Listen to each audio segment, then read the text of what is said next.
Success through a positive mental attitude bye Napoleon Hill.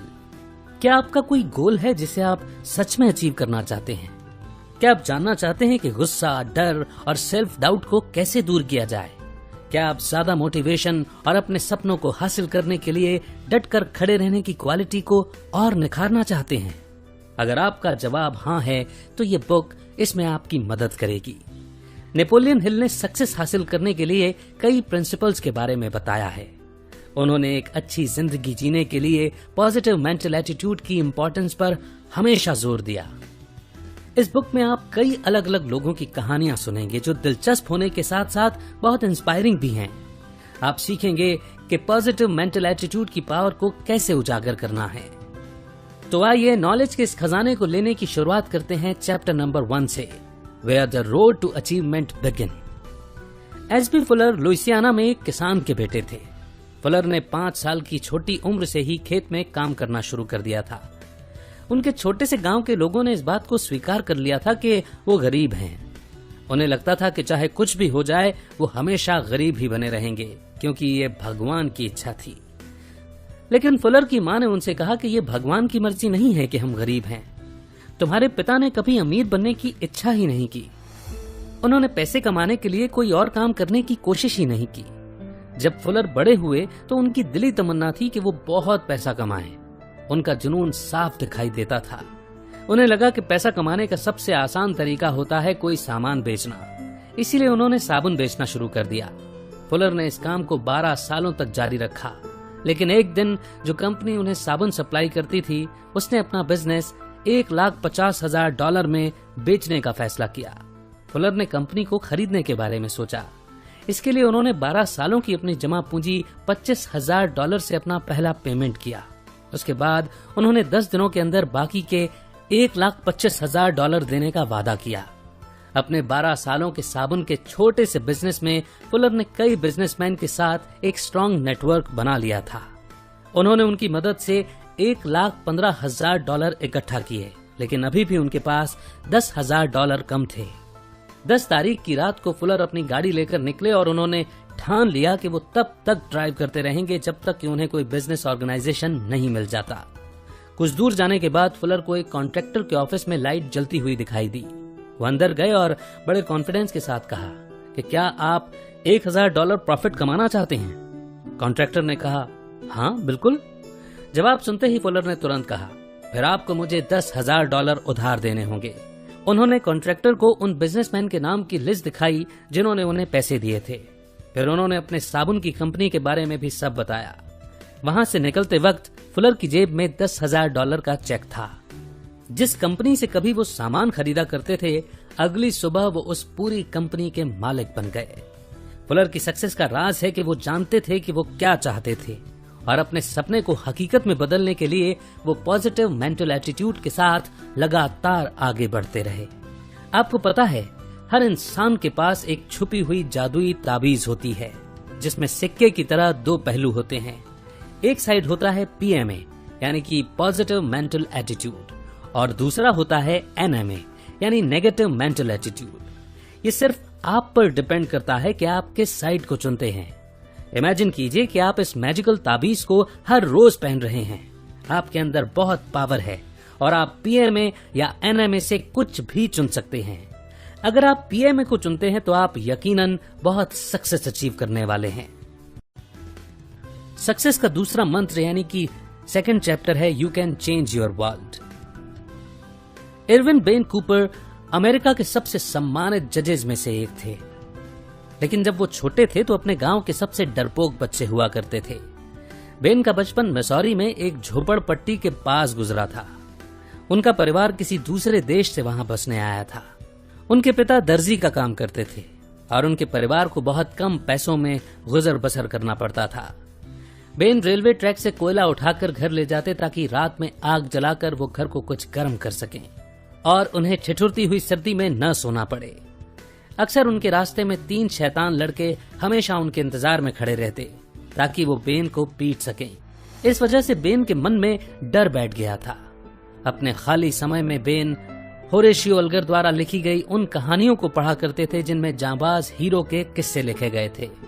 उनकी दिलेरी के किस्सों को पढ़कर बेन भी बहादुर होने के लिए इंस्पायर होने लगे।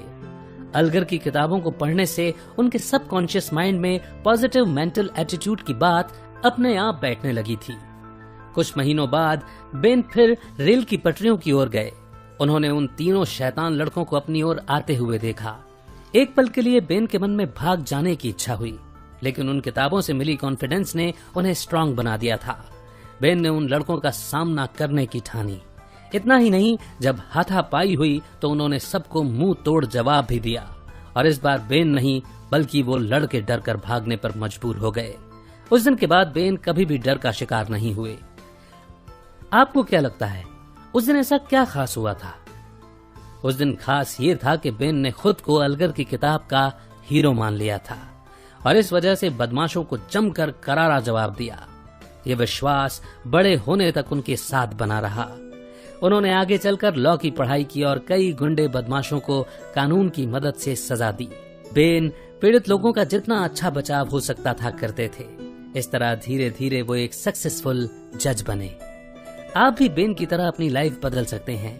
हो सकता है कि आप पैसों की तंगी झेल रहे हो या हर रोज कई तरह के चैलेंजेस का सामना कर रहे हो, लेकिन इस बात को हमेशा याद रखिए कि अगर आप अपनी सोच और अपना बर्ताव बदल लेते हैं तो आप किसी भी सिचुएशन को बदल सकते हैं। मान लीजिए कि आप किसी मुश्किल सिचुएशन का सामना कर रहे हैं या आप किसी ऐसे आदमी के साथ हैं जो बहुत परेशान है, तो अगर आप थोड़ी दया और पॉजिटिविटी दिखाते हैं तो अंत में आप उस प्रॉब्लम को सॉल्व कर लेंगे। गुस्सा करना या नेगेटिव रूप से रिएक्ट करना बहुत आसान है, लेकिन अगर कुछ मुश्किल है तो वो है खुद को बदलना। मगर आप कोशिश तो कर सकते हैं ना। जिस पल आपने अपना व्यवहार बदल लिया, आप अपनी लाइफ में अच्छी और पॉजिटिव चीजों को अट्रैक्ट करने लगेंगे। और अब तीसरा चैप्टर है clear the cobwebs from your thinking. एक बार एक ग्रीक फिलोसोफर थे जो समुद्र के पास एक कस्बे में रहते थे। वो कारथेज जाना चाहते थे। वो फिलोसोफर काफी समझदार और लॉजिकल आदमी थे, इसलिए उन्होंने कारथेज की यात्रा नहीं करने के कारणों को एक कागज पर लिखना शुरू किया। उन्होंने लिखा कि इसमें बहुत जोखिम था क्योंकि उनके साथ कुछ भी हो सकता था। जैसे बोट में यात्रा करने से उनकी तबीयत खराब हो सकती थी, या शायद उनका बोट तूफान की मार नहीं झेल पाता और डूब जाता, या समुद्री डाकू उन्हें पकड़कर अपना गुलाम बना सकते हैं। इतने सारे जोखिम यही इशारा कर रहे थे कि उन्हें यात्रा नहीं करनी चाहिए, लेकिन फिर भी उनका मन नहीं बदला क्योंकि उनकी इच्छा बहुत स्ट्रांग थी। इसीलिए वो इस यात्रा के लिए निकल पड़े, और सबसे कमाल की बात तो ये थी कि वो बड़े आराम से अपनी मंजिल तक पहुंचे और सही सलामत घर भी लौट आए। आज आप जैसे भी हैं अपने थॉट्स के कारण ही हैं। आप क्या सोचते हैं और कैसे सोचते हैं, सभी चीजें सिर्फ उस पर डिपेंड करती हैं। जब आप दूसरों को दोष देते हैं, खुद को बेचारा समझते हैं और बहाने ढूंढते हैं, तो आप अपने मन को नेगेटिव मेंटल एटीट्यूड से भरते जाते हैं। आपको अपने मन से इन जालों को साफ करना होगा। मान लीजिए कि अगर आपकी किसी के साथ कोई गलतफहमी हो गई है तो पहले खुद के अंदर झांक कर देखने का नजरिया अपनाएं। हो सकता है कि आपको ये एहसास हो कि प्रॉब्लम तो ये है कि आपने खुद को नेगेटिव विचारों से भर रखा है। इसीलिए दूसरों को दोष ना दें, खुद को पहले पॉजिटिव बनाएं। और इसी सकारात्मक सोच के साथ हम पहुंच गए हैं 4th चैप्टर की ओर। Will you dare to explore the powers of your mind? Ralph वेपनर को गंभीर दिल का दौरा पड़ा था, इसीलिए उन्हें तुरंत हॉस्पिटल ले जाया गया। कुछ समय बाद वो कोमा में चले गए। एक तरफ उनका परिवार भगवान से प्रार्थना कर रहा था, वहीं दूसरी ओर डॉक्टर की टीम अपनी पूरी कोशिश करने में लगी हुई थी। 6 घंटे बीत जाने के बाद भी रेल्फ में कोई सुधार नहीं हुआ था। डॉक्टर रूम से निकले और उनकी देखरेख करने के लिए 2 नर्स को जिम्मेदारी दी। रेल्फ अपनी बॉडी के किसी भी हिस्से को हिला नहीं सकते थे, लेकिन वो दोनों नर्सेस की आवाज सुन पा रहे थे। उन्होंने उनमें से एक को कहते हुए सुना, मुझे लगता है कि वो सांस नहीं ले रहे हैं। क्या तुम्हें कुछ सुनाई दे रहा है? दूसरी ने कहा, नहीं। वो दोनों नर्स बार बार इसी बात को दोहरा रहे थे। रेल्फ उन्हें सुन रहे थे, लेकिन उन्हें दिखा नहीं सकते थे कि वो अब भी जिंदा थे। वो अपनी उंगली से इशारा तक नहीं कर पा रहे थे। इस सिचुएशन में रेल्फ को वो सेल्फ मोटिवेशन की कहानी याद आई जो उन्होंने कुछ समय पहले पढ़ी थी। उसमें लिखा था, अगर आप सच में विश्वास करते हैं कि आप ऐसा कर सकते हैं तो आप सच में उसे कर सकते हैं। उसे याद करने के बाद उन्होंने अपनी आंखें खोलने की कोशिश की, लेकिन फेल हो गए। रेल्फ ने दोबारा कोशिश की। उन्होंने अपनी आंखों को खुलने का ऑर्डर दिया और कुछ समय कोशिश करने के बाद उन्होंने एक नर्स की आवाज सुनी। मैंने उनकी एक पलक झपकते हुए देखी। ये पेशेंट अभी भी जिंदा है। रेल्फ लगातार कोशिश करते जा रहे थे और अंत में उनकी एक आंख खुली और कुछ देर बाद उन्होंने अपनी दोनों आंखें खोल ली थी। नर्स ने तुरंत डॉक्टर को बुलाया और उन्होंने रेल्फ को होश में लाने की कोशिश की। हमारे माइंड के दो हिस्से होते हैं, कॉन्शियस और सबकॉन्शियस। ये दोनों हिस्से साथ काम करते हैं। आपके माइंड में कई जानी मानी रहस्यमयी पावर्स हैं। अगर इन पावर्स का सही इस्तेमाल किया जाए तो यह आपके लिए खुशी और सक्सेस लेकर आएंगी। आपका सबकॉन्शियस माइंड आपके कॉन्शियस माइंड को मैसेज भेजता है, इसीलिए आपको अपने सबकॉन्शियस माइंड को पॉजिटिव थॉट से भरना चाहिए। अपने गोल्स को एक पेपर पर लिखकर हर दिन 100% फोकस और विश्वास के साथ उसे पढ़ें। अगर आपका गोल अमीर बनना है तो लिखें, मेरा गोल 2025 तक करोड़पति बनना है। आपका गोल बिल्कुल क्लियर होना चाहिए, इसमें कहीं कोई कंफ्यूजन की गुंजाइश नहीं होनी चाहिए। अब इसे हर दिन रिपीट करें। इस तरह आप अपने सबकॉन्शियस माइंड को तैयार करते हैं। आप देखिएगा जल्द ही आपको इस गोल को हकीकत में बदलने का रास्ता भी मिल जाएगा। और अब नेक्स्ट चैप्टर है got a problem, that's good. Chicago में नॉर्थ मिशिगन एवेन्यू एक बिजनेस एरिया है, लेकिन 1939 में इसके कॉर्पोरेट बिल्डिंग्स में एक बड़ी प्रॉब्लम थी। उनमें से 90% में कोई किराएदार नहीं था और शिकागो रियल एस्टेट काफी नेगेटिविटी से घिरने लगी थी। अचानक एक दिन बिल्डिंग मैनेजर वहां पॉजिटिव मेंटल एटीट्यूड के साथ आया। एक साल के अंदर ही उसके बिल्डिंग के हर फ्लैट में किराएदार था। आखिर उसने ये कैसे किया? इसका जवाब यह है कि बिल्डिंग मैनेजर को बिल्कुल सटीक पता था कि वो क्या चाहता था। उसने अचीव करने के लिए एक टारगेट सेट कर लिया था। वो जानता था कि अगर उसका प्लान फेल हो गया तो उसके पास खोने के लिए कुछ नहीं था, लेकिन अगर वो सक्सेसफुल हो गया तो वो बहुत कुछ हासिल कर सकता था। इसीलिए उस मैनेजर ने ये रिस्क लिया। उसने किराएदारों को 1 साल के लिए घर रेंट पर देने का ऑफर दिया। उसने सोचा कि अगर साल के अंत में किराएदार घर छोड़ने का फैसला करता है तो वो अपने ऑफिस को फिर से नया बना देगा। ये करना अक्लमंदी भी था, क्योंकि इससे रियल एस्टेट की वैल्यू बढ़ जाती है। इसके साथ साथ नए किराएदार भी मॉडर्न डिजाइन के साथ बनी हुई नई ऑफिस इस्तेमाल करना पसंद करते हैं। जहां दूसरे लोग शिकायत करने में या जॉब छोड़ने में लगे रहे, इस मैनेजर ने वहां की प्रॉब्लम को एक अपॉर्चुनिटी में बदल दिया था, जिसका रिजल्ट ये हुआ कि एक तरफ तो अगल बगल की बिल्डिंग्स खाली पड़ी थी, लेकिन इस मैनेजर की बिल्डिंग का हर फ्लैट किराएदार से भरा था। हम सब लाइफ में अपनी प्रॉब्लम का सामना करते हैं, फिर चाहे वो पर्सनल हो, परिवार से रिलेटेड हो या काम से, लेकिन सक्सेसफुल सिर्फ वही लोग होते हैं जो इन चैलेंजेस को अपॉर्चुनिटी में बदल देते हैं। नेक्स्ट चैप्टर है learn to see. George Campbell जन्म से ही नहीं देख सकते थे। उनकी इस हालत का कारण था बायलैटरल कंजेनिटल कैटरैक्ट। उनके माता पिता ने उनका इलाज करवाने के लिए सब कुछ किया, लेकिन डॉक्टरों के पास इस बीमारी का कोई इलाज नहीं था। जॉर्ज के माता पिता ने उन्हें कभी भी ब्लाइंड होने का एहसास नहीं होने दिया। वो 6 साल के हो गए थे, लेकिन उन्हें कभी नहीं लगा कि उनमें कोई कमी थी। एक दिन खेलते समय जॉर्ज का दोस्त भूल गया कि वो देख नहीं सकते थे और उनकी ओर एक बॉल फेंका और कहा कि अरे देखो यार, तुम्हें बॉल लग जाएगी। लेकिन तब तक जॉर्ज को बॉल लग चुकी थी। उन्हें चोट तो नहीं आई, लेकिन वो इस बात से हैरान थे कि उन्हें क्यों पता नहीं चला कि क्या होने वाला था। घर जाकर उन्होंने अपनी माँ से ये सवाल पूछा। जॉर्ज की माँ ने बड़े प्यार से उनका हाथ थामा और उन्हें पहली बार बताया कि वो ब्लाइंड थे। उन्होंने एक पॉजिटिव मेंटल एटीट्यूड के साथ इस बात को समझाया। उन्होंने कहा कि ये 5 उंगलियां हैं, हमारे 5 सेंसेस का सिंबल हैं। देखना, सुनना, टच, टेस्ट और स्मेल। हर एक सेंस ऑर्गन हमारे ब्रेन को सिग्नल भेजता है।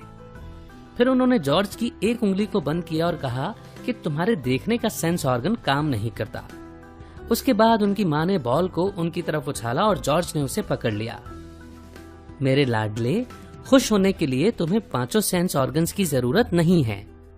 जॉर्ज ने इस बात को समझकर एक्सेप्ट किया और इसे सेल्फ मोटिवेशन के लिए यूज किया।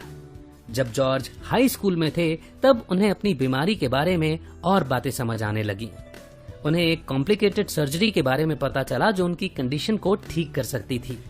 इसमें बहुत खतरा था, लेकिन जॉर्ज इस रिस्क को लेने के लिए तैयार थे। आखिरकार जॉर्ज का विश्वास रंग लाया। उनका ऑपरेशन सक्सेसफुल हो गया था। जिंदगी में पहली बार जॉर्ज देख पा रहे थे। पहले तो वो अपनी माँ को पहचान नहीं सके, लेकिन जब उनकी आवाज जॉर्ज के कान में पड़ी तो वो उन्हें तुरंत पहचान गए। ये उनके परिवार के लिए बेहद खास और यादगार पल था। हम सब सोचते हैं कि हम अपनी आंखों से देखते हैं, लेकिन हम वही देखते हैं जो हमारा ब्रेन हमें दिखाता है। इसीलिए हमें हमेशा अपने ब्रेन को एक प्रॉपर मैसेज भेजना चाहिए। अगर हमारे पास पॉजिटिव मेंटल एटीट्यूड होगा तो हम अपनी आंखों से लाइफ के हर सिचुएशन या जिन लोगों से हम मिलते हैं उनमें हमेशा अच्छाई और पॉजिटिविटी ही देखने लगेंगे। और अब नेक्स्ट चैप्टर है the secret of getting things done. Neil Copenhagen Denmark में एक कॉलेज स्टूडेंट था जो गर्मियों में एक टूरिस्ट गाइड का काम करता था। उसने अपनी जॉब में बहुत ही कमाल का परफॉर्म किया था। उसके काम से खुश होकर कुछ अमेरिकन्स ने उसे अपने घर शिकागो आने के लिए इनवाइट किया। उन्होंने वॉशिंगटन डीसी में उसके एक दिन के विजिट के लिए पूरा खर्चा भी उठाया। नील वॉशिंगटन पहुंचकर अपने होटल रूम में गया। अचानक उसने देखा कि उसका एक बैग जिसमें वॉलेट और पासपोर्ट था वो गायब था। नील ने हर जगह ढूंढा लेकिन उसे अपना सामान नहीं मिला। वो चिंतित था, इसलिए उसने डेनमार्क अपने दोस्त को फोन किया। उसने सुझाव दिया कि नील को एम्बेसी या पुलिस के पास जाना चाहिए, लेकिन नील ने उसकी बात नहीं मानी। उसने सोचा कि उसके पास वॉशिंगटन घूमने का एक ही दिन था और वो उसे एम्बेसी या पुलिस के चक्कर में वेस्ट नहीं करना चाहता था। अब उसकी जेब में सिर्फ $2 थे, इसीलिए उसने पैदल ही घूमने का फैसला किया। पैदल चलते चलते उसने व्हाइट हाउस, द कैपिटॉल और द वॉशिंगटन मॉन्यूमेंट देखा। रास्ते में उसने कुछ कैंडी और मूंगफली भी खरीदे। उसे वो दिन काफी रोमांचक और इंटरेस्टिंग लगा और उसे बहुत मजा आया। उसने सोचा कि ये भी एक अलग एक्सपीरियंस है जो उसे बाद में याद आएगा। नील ने सोचा यह मौका बार बार तो नहीं मिलने वाला, तो सिर्फ इसीलिए कि मैंने अपना सामान खो दिया है मैं इसे बर्बाद क्यों करूं। उसे तो बस एक दिन को पूरी तरह एंजॉय करना था। नील ने पॉजिटिव मेंटल एटीट्यूड अपनाया और उसने सिर्फ पॉजिटिव चीजें ही अट्रैक्ट की। एक हफ्ते बाद पुलिस ने उसे खबर दी कि उन्हें उसका सामान मिल गया था। जब भी आपका subconscious mind do it now यानी अभी करो का सिग्नल फ्लैश करता है तो तुरंत उस काम को करें। उसे बाद में करने के लिए या कल के लिए मत टालिए। ये बेहद महत्वपूर्ण है। और अब अगली कहानी का चैप्टर है हाउ टू मोटिवेट योरसेल्फ। कुछ साल पहले एक सक्सेसफुल कॉस्मेटिक बनाने वाली कंपनी के 65 साल के मालिक ने काम से रिटायर होने का फैसला किया। उस साल उनके दोस्तों ने बड़ी धूमधाम से उनका बर्थडे मनाया।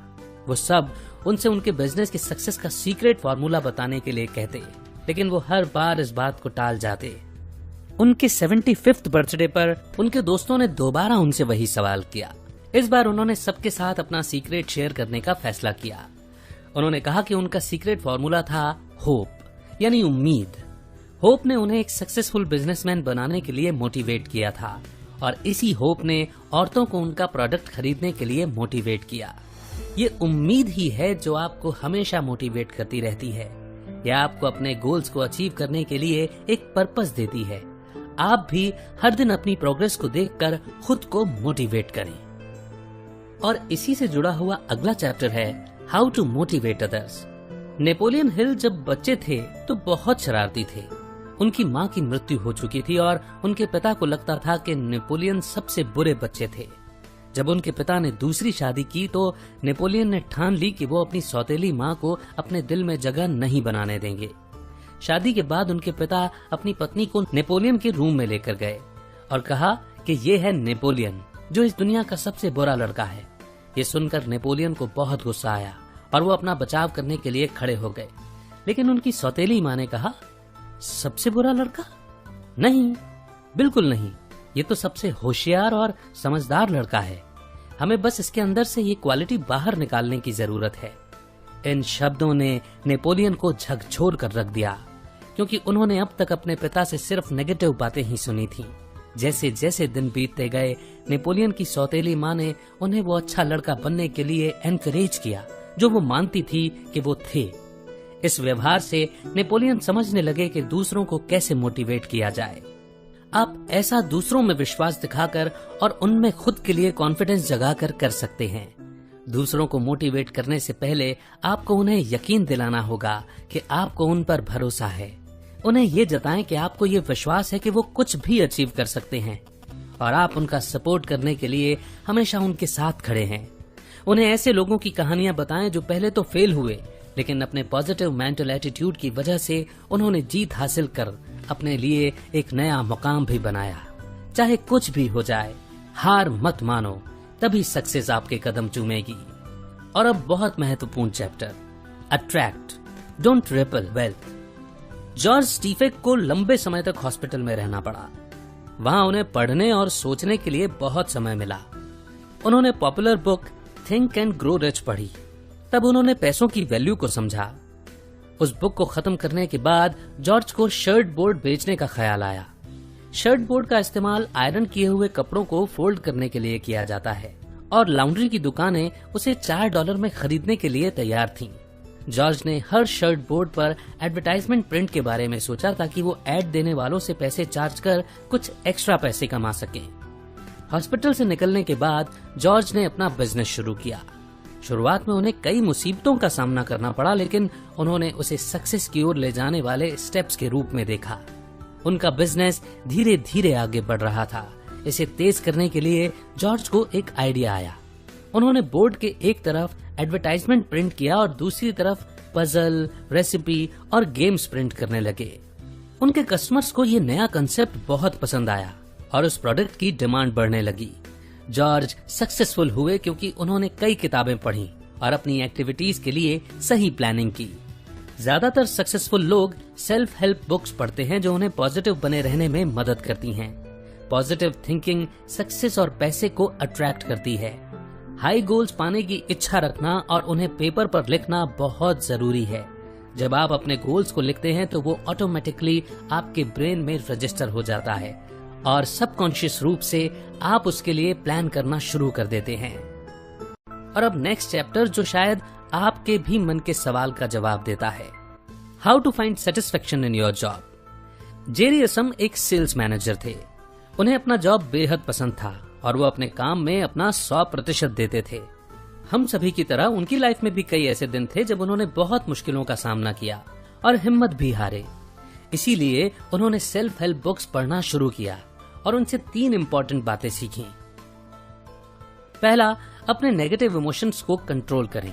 दूसरा, अपने जॉब के लिए हाई गोल्स सेट करें। और तीसरा, सक्सेस के प्रिंसिपल्स को जानें और उन्हें अप्लाई करें। अपनी पढ़ने की आदत के कारण जेरी ने पॉजिटिव मेंटल एटीट्यूड के साथ हर चुनौती का सामना किया। उन्होंने कंपनी के मैनुअल को पढ़ा और जो कुछ भी सीखा उसे अपनी जॉब में अप्लाई करने लगे। जेरी ने आगे बढ़कर एक लीडर की भूमिका अपनाई और अपने साथियों को भी मोटिवेट करने लगे। उन सभी ने साथ मिलकर कंपनी की सेल को बढ़ा दिया था। इसके बाद जेरी को प्रमोशन भी मिला। प्रमोशन मिलने से भी ज्यादा उन्हें इस बात की खुशी थी कि जिस जॉब से इतना प्यार था उसमें बहुत सारा वैल्यू जोड़ पाए।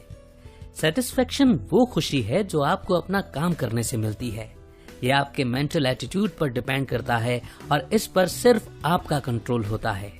सेल्फ हेल्प बुक्स पढ़ने की आदत डालें। बुक्स आपको सीखने, सोचने और सक्सेस के लिए प्लान बनाने में मदद करेंगी। नेक्स्ट चैप्टर है योर मैग्निफिसेंट ऑब्सेशन। एक बार एक अमीर बिजनेसमैन था जिसके ऑफिस में एक आदमी आया। वो बॉयज क्लब ऑफ अमेरिका से आया था और छोटा सा डोनेशन मांग रहा था। दान देने की बात सुनकर उस बिजनेसमैन का मूड खराब हो गया। उसने कहा, मेरे पास आए दिन अनगिनत लोग मदद मांगने के लिए आते हैं, इसीलिए तुरंत मेरे ऑफिस से निकल जाइए। वो आदमी बिल्कुल शांत खड़ा था। उसने सिर्फ इतना कहा, सर मैं समझ सकता हूँ कि शायद आपके पास जो है वो आप गरीबों को नहीं देना चाहते हैं, लेकिन मेरे पास जो है वो मैं आपको जरूर देना चाहता हूँ। वो है एक छोटी सी दुआ। God bless you sir. इतना कहकर वो आदमी वहां से चला गया। बिजनेसमैन के कान में उसके शब्द गूंजने लगे। कुछ दिनों बाद वो उस क्लब में गया और उस आदमी से मिला।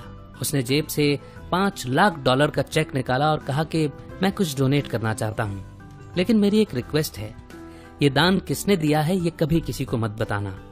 मैं नहीं चाहता कि लोग सोचें कि मैं दयालु हूँ। मैं नहीं चाहता कि बच्चे मुझ जैसे निर्दयी और पापी इंसान जैसा बनने की इच्छा करें। कुछ देना सक्सेस का एक बहुत इम्पोर्टेंट हिस्सा होता है। आप जितना ज्यादा देंगे उतना ही ज्यादा आपको दुआएं भी मिलेंगी। हो सकता है कि आपके पास मदद करने के लिए पैसे ना हो, लेकिन आप लोगों को दया, आशीर्वाद और अपने शब्दों से उम्मीद भी तो दे सकते हैं। अगर आप दूसरों की मदद करेंगे तो आपको ज्यादा खुशी और सक्सेस मिलेगी। यह आपको वो सुकून देगा जो दुनिया की कोई भी कीमती चीज आपको नहीं दे सकती। तो दोस्तों, इसी के साथ ये जादुई ऑडियो बुक समरी यहीं पर समाप्त होती है और बहुत सारे लेसन हमें कंक्लूजन के रूप में देती है। आपने पॉजिटिव मेंटल एटीट्यूड के जरिए सक्सेस हासिल करने के बारे में सीखा। अगर आप अपना एटीट्यूड यानी नजरिया बदलते हैं तो आप अपना जीवन भी बदल सकते हैं। अपने मन से डर, गुस्सा, सेल्फ डाउट जैसी नेगेटिव थिंकिंग के जालों को दूर करें। ये सिर्फ आपको कमजोर और डरपोक बनाता है। इसके बजाय खुद में बहादुरी और दयालु होने का जज्बा पैदा करें। अगर आप सच में मानते हैं कि आप कर सकते हैं तो आपको कहीं न कहीं से रास्ता मिल ही जाएगा। कभी भी फेलियर से निराश ना हो, उन्हें सक्सेस की ओर ले जाने वाली अपॉर्चुनिटी यानी अवसर के रूप में देखें। आप खुद अपने विचारों के लीडर हैं। आपके सामने जैसी भी सिचुएशन हो उसे पॉजिटिव नजरिए से देखें। अगर आपने सिर्फ इतना करने की कोशिश कर ली तो आपके जीवन में बहुत बड़ा बदलाव आ जाएगा। अपनी सैलरी बढ़ाने या प्रमोशन मांगने से पहले खुद से पूछें, क्या मैं सच में इसके लायक हूँ? क्या मैंने कंपनी में कुछ वैल्यू ऐड किया है? ये सोचने के बजाय कि कंपनी आपके लिए क्या कर सकती है, ये सोचें कि आप कंपनी के लिए क्या कर सकते हैं। मैं से ऊपर उठकर दूसरों को समझने की कोशिश करें। अपने अंदर काइंडनेस यानी दयालुता और ऑनेस्टी, ईमानदारी जैसी क्वालिटी को बढ़ावा दें। अपना दिल बड़ा करें। अगर आप समर्थ हैं तो दूसरों की मदद जरूर करें। भरोसा रखें कि आप जितना ज्यादा देंगे आपको उससे कहीं ज्यादा वापस मिलेगा, क्योंकि यही नेचर का लॉ है, यही कुदरत का नियम है। आप जो देंगे वही लौट कर आपके पास आएगा। सही मायनों में सबसे सक्सेसफुल लोग वो होते हैं जो शेयर करने के लिए और दूसरों को ज्यादा वैल्यू देने के लिए तैयार रहते हैं। आपके पास सिक्के के दोनों पहलुओं में से कुछ भी चुनने का फ्रीडम है। अगर आपने पॉजिटिव मेंटल एटीट्यूड को चुना तो आपको आगे बढ़ने से कोई नहीं रोक सकता, और अगर आपने नेगेटिविटी को चुना तो आपको डूबने से कोई नहीं बचा सकता। आप क्या चुनते हैं वो सिर्फ आपकी चॉइस है।